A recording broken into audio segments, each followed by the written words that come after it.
When steel walls couldn't cage love, the fluorescent lights of cell block D flickered at exactly 2:47 a.m. when Officer Maya Rodriguez first heard the sound that would change everything. A desperate, muffled sob coming from the isolation wing where she wasn't supposed to be walking rounds. She had volunteered for the overnight shift at Riverside, women's correctional facility, to escape the hollow silence of her apartment, to avoid the ghost of her own loneliness that haunted every corner of her carefully constructed life. But nothing could have prepared her for what she found. When she reached cell 14, where a woman sat curled against the concrete wall, her body shaking with such profound grief that Maya felt it pierce through her bulletproof vest and lodge itself directly into her chest. The inmate's name was Elena Vasquez, and her file read like a tragedy written in legal jargon and cold bureaucratic language: manslaughter, 8 years. A single mother who had defended herself and her daughter from an abusive partner, only to watch the system punish her for surviving. But files never told the whole story, never captured the way someone's eyes could hold entire universes of pain and hope and humanity. Maya had been a corrections officer for 6 years, long enough to build walls around her heart that were supposed to be thicker than the ones surrounding the prison. She had learned to see inmates as numbers, as cases, as problems to be managed rather than people to be understood. It was the only way to survive, in a place designed to strip away dignity and reduce human beings to their worst moments. Yet something about Elena shattered every defensive barrier Maya had ever constructed. Maybe it was the way she never complained, never caused trouble, never let the cruelty of incarceration turn her bitter. Maybe it was how she spent hours in the prison library tutoring other inmates, helping women who could barely read find pathways to their GED certificates, offering hope in a place specifically engineered to destroy it. Or maybe it was simply the undeniable recognition that passed between them that first night, when Elena looked up with tear-stained cheeks and whispered that it was her daughter's birthday, that she had missed 3 years of birthdays already, that sometimes the weight of all she had lost felt too heavy to carry another day. Maya wasn't supposed to comfort inmates. The regulations were clear, the professional boundaries explicit, but she found herself returning to cell 14 night after night, initially telling herself she was just doing extra welfare checks, ensuring prisoner safety, following protocol. The lies we tell ourselves to justify the heart's rebellious choices are often the most dangerous ones. She would stop for just a moment, exchange a few words about nothing and everything, books they had both read, memories of rainstorms, the particular shade of purple, the sky turned at sunset. Those fragments of conversation became the oxygen Maya didn't know she had been suffocating without, and for Elena, they were thin threads of connection to a world beyond steel and concrete, reminders that she was still human, still seen, still worthy of gentle kindness. The transformation happened so gradually that neither of them noticed they were falling until they had already descended past the point of return. Maya began recommending books, leaving them on the library cart where Elena would find them. Passages subtly underlined that spoke of resilience and second chances. Elena started leaving origami flowers folded from commissary receipts in places where only Maya would discover them, delicate paper cranes that represented hope taking flight even in the most impossible circumstances. They developed a language of glances and almost touches, of hands that reached for books at the same moment, and fingertips that brushed with electric significance, of smiles that lasted half a second, too long to be professional, and carried meaning that would have been dangerous if spoken aloud. The other officers began to notice Maya's frequent presence near cell block D. Her supervisor, a weathered woman named Captain Morrison, who had seen every variety of human weakness during her 30-year career, called Maya into her office on a gray Tuesday morning. The conversation was brief but devastating in its clarity. Maya was being reassigned to the intake processing unit, effective immediately. Her routes adjusted to ensure she would never cross paths with inmate Vasquez again during regular duties.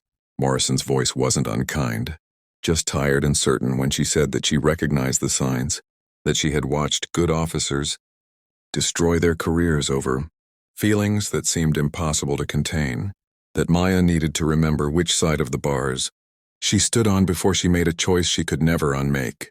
That night, Maya stood in the prison parking lot until the stars emerged, trying to convince herself that Morrison was right, that walking away was the sensible choice, the safe choice, the choice that would protect everything she had worked to build.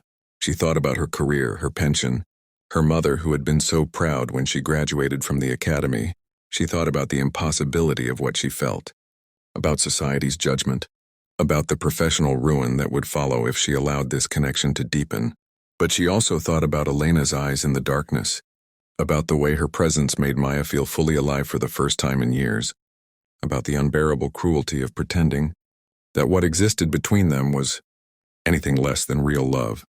The human heart does not follow regulations or respect the boundaries that logic and fear attempt to impose.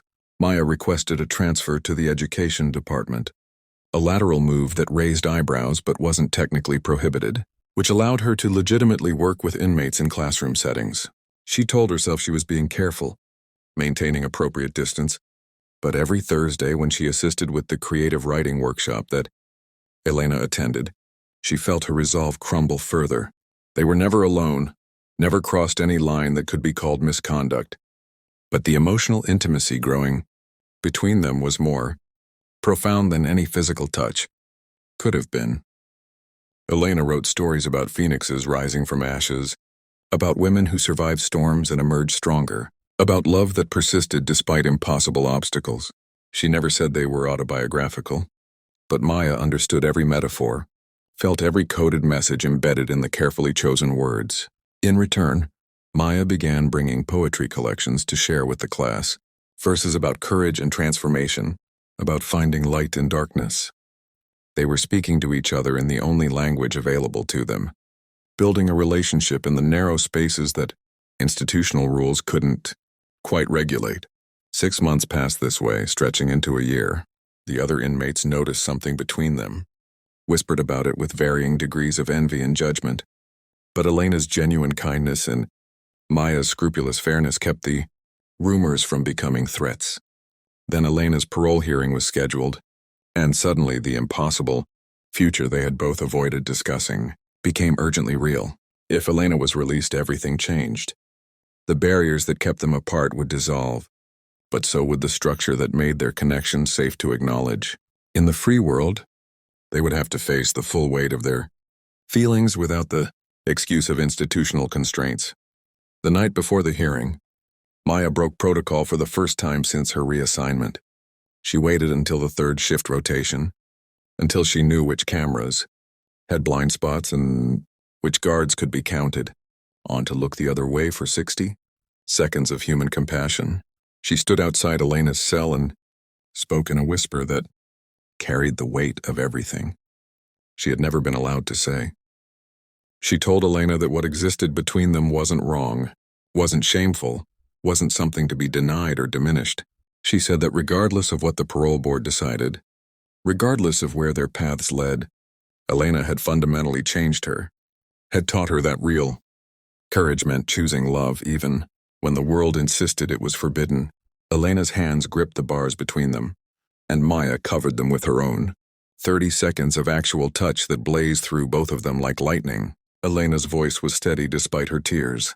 When she said she had spent 3 years believing she deserved nothing but punishment, that she had internalized every harsh word and cruel judgment, that Maya had shown her the possibility of redemption, not through suffering, but through being genuinely seen and valued. Whatever happened tomorrow, whatever the future held, they had given each other something that no institution could take away: the gift of being fully, completely known by another person and loved not despite their flaws and failures, but as complicated, imperfect, beautifully human beings. If this story has touched your heart, if you believe in the power of love to transcend boundaries and in the courage it takes to choose connection over safety, please take a moment to like this video and share it with someone who needs to hear this message today.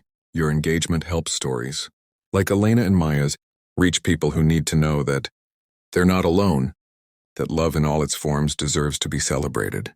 The parole board approved Elena's release with conditions: mandatory counseling, regular check-ins, employment verification. Maya was there the day Elena walked through the prison gates, wearing donated clothes and carrying a small bag containing everything she owned in the world. They didn't embrace immediately, didn't run toward each other like a movie scene. Instead, they stood 3 feet apart in the parking lot, really looking at each other for the first time without barriers, without uniforms, without roles to hide behind. Maya had already submitted her resignation, had already accepted a position with a nonprofit, helping formerly incarcerated women find housing and employment.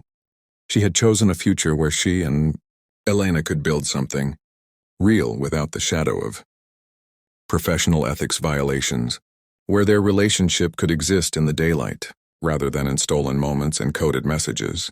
The first real date they had was at a small Mexican restaurant, where Elena ordered her daughter's favorite meal even though her daughter wasn't there to share it yet, where Maya reached across the table and took Elena's hand without fear or hesitation. They talked about the future tentatively, carefully, two people who had learned that nothing in life was guaranteed but that some risks were worth taking anyway. Elena was working on regaining custody of her daughter, navigating the labyrinth of family court and social services. Maya was discovering that her years in corrections had given her unique insight into systemic failures, that she could channel her experience into advocacy and reform. Before we reach the end of this journey together, I want to ask you something from the heart. Or comment below and tell me about a time when love helped you find courage in an impossible situation, or simply type "love wins" if this story reminded you that connection is stronger than any wall we build around ourselves. Love doesn't always arrive in convenient packages or follow the scripts we're given by society. Sometimes it emerges in the most unlikely places, between people who weren't supposed to see each other as anything more than guard and prisoner, authority and subject. Maya and Elena's relationship wasn't simple or easy, didn't solve all their problems, or erase the very real challenges they faced. As a same-sex couple navigating a world that still held harsh judgments, as a formerly incarcerated woman and an ex-corrections officer, building a life together against significant odds. But they had learned something in that prison that many people spend entire lifetimes never discovering: that genuine love requires the courage to be vulnerable, to choose connection over protection, to believe that two people reaching across the divides that separate them can create something more powerful than the forces trying to keep them apart. On Elena's first Mother's Day of freedom, she finally got unsupervised visitation with her daughter. Maya drove her to the meeting place and waited in the car, giving them space but being present as silent support. When Elena emerged 2 hours later with mascara running down her face and a smile that could have lit entire cities, she climbed into the passenger seat and said her daughter had asked if Miss Maya was her mother's girlfriend.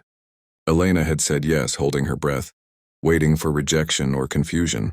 Her daughter, now 8 years old and wiser than her years, had simply nodded and said she was glad her mama had someone who made her happy, that she could tell by the way her mama's eyes looked different now, lighter somehow, like someone had finally turned on a lamp inside her.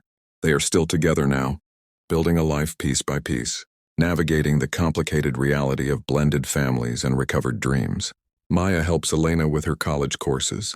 She's studying social work, determined to help other women avoid the path that led her to prison. Elena helps Maya process the complex guilt she carries about the years she spent as part of a system she now recognizes as deeply broken. They have difficult days and beautiful days, moments of doubt and moments of absolute certainty.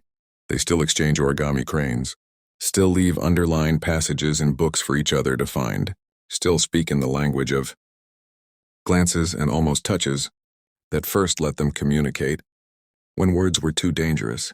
Their love story isn't about prison romance or forbidden passion, though those elements exist within it. It's about two human beings who found each other in a place designed to dehumanize, who refused to let institutional barriers define what their hearts knew to be true, who chose each other even when that choice required sacrificing security and facing judgment. It's about the radical act of seeing someone fully and loving them not despite their circumstances, but as a whole person, deserving of dignity and connection. And it's a reminder that steel walls and social conventions and all the rules we create to keep ourselves separate and safe are ultimately no match for the simple, revolutionary power of two people deciding that love matters more than fear.